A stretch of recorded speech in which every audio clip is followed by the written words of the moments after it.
சூப்பராக இருக்கும்.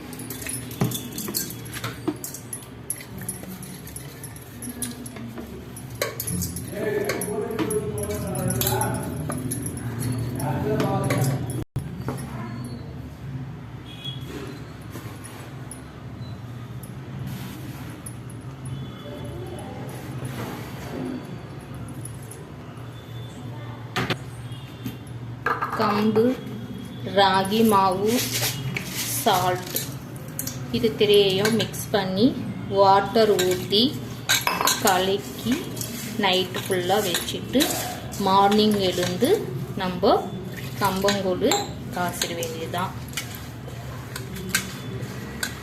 இப்படி கலக்கி நம்ம வச்ச வேண்டாம். அவ்வளோதான் ஃப்ரெண்ட்ஸ்.